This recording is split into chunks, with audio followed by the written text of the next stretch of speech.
Hello everyone, welcome back to my YouTube channel. আমি ভালো আছি, আশা করি তোমরাও সকলে ভালো আছো। নিয়ে চলে এলাম নতুন একটা ব্লগ। দেখো, সকালবেলা ঘুম থেকে উঠে গেছি, সবাইকে গুড মর্নিং। এখন সকালবেলা উঠে তাড়াতাড়ি করে বিছানাটা গুছিয়ে নিচ্ছি। এমনি আমার সব কাজ হয়ে গেছে, একটু খুব ব্যস্ততার মধ্যে আছি আজকে। তার জন্য খুব সকাল সকাল উঠে নিজের কাজগুলো, নিজের ঘরটা ক্লিন করে নেবো, পুরো বেডশিটগুলো চেঞ্জ করে নেবো আজকে।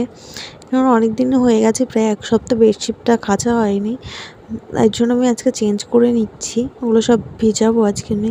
যেমন একবারেই সব কিছু ক্লিন করে নিচ্ছি, একবারেই সব কিছু করে নেবো আজকে। একটু ফাঁকাও আছি আজকে, দুপুরবেলা অতটা ঝামেলা নেই, রান্না করা নেই আজ দুপুরে, এর জন্য অতটা ঝামেলা নেই।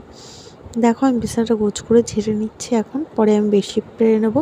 সোফার চাদরগুলোও তুলে ফেলবো, বালিশের কভারগুলোও খুলে ফেলবো, কারণ এগুলোও নোংরা হয়েছে। আমি যখন করবো ভাবছি, আজকে ফাঁকা টাইম আছে, তার জন্য একবারেই সব কিছু করে ফেলি আজকে। ফাঁকা টাইম পেয়েছি, বালিশের কভারগুলো আমি খুলে নিলাম। সোফার পর যেইটা পাড়া আছে ওটা আমি তুলে ফেলছি। তুলে সোফাটা যতই চাদর পাড়া থাক না কেন, তাও কেন জানি না নোংরা, ওই যেখানে দেখতেই পাচ্ছ মানে বর্ডারগুলো চলে গেছে, ওখানে সেই নোংরা নোংরা হয়েই আছে। তারপর ওগুলো আমি যতই ঝাড়ছি তাও যাচ্ছে না, তাই ভাবলাম ন্যাকড়াতে মোছার দরকার। আর এটা আমার বেড কম সোফা, এটা বেড করা যায় ফোল্ডিং, ওটা উপরে যেটা আছে ওটাও ফোল্ডিং করা যায়, নিচেরটাও বের করে বেড করা যায়। আমার ঘরে অত জায়গা নেই যে পুরোটা বেড করার মতো জায়গা নেই, তো ওটাও ফোল্ড করা যায়। এদিকে একটু আগিয়ে নিয়ে এসে ওই উপরেরটাও ফোল্ড করা যাবে, তাই আমি ওটা ভালো করে ঝেড়ে নিলাম নিচেরটাও। এর আগে ঘরে খুব ইঁদুর হয়েছিল, নিচে আমার ওই বেডটা এক সাইডে কেটে দিয়েছে। তো কি করব, কিছু না করতে পারে এমনি সুতো দিয়ে জাস্ট সেলাই করে রেখে দিয়েছি, যেন তুলোগুলো না বেরিয়ে যায়, বেরিয়ে গেলে আরও বেশি নষ্ট হয়ে যাবে।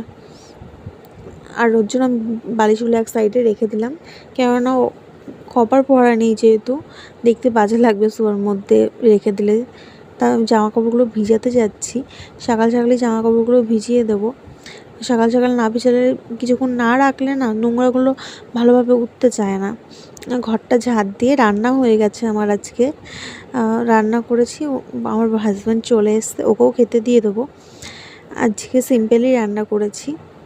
আর জানলাতেও ঝুল হয়েছিল, ঝুলগুলো আমি ভেঙে নিলাম একটুখানি, বারণ দিয়েই ভেঙে নিয়েছি।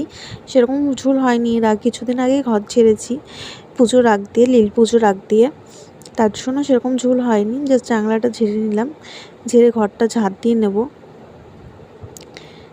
ঘর ঝাড়, দেখো ভালো করে ঘরটাও ঝাড় দিয়ে নিলাম। ঝাড় দিয়ে নিয়ে যাবো এখন রান্নার ওখানে, বরকে ভাত খেতে দেবো। ভাত বাড়তে চলে এলাম। দেখো, আজকে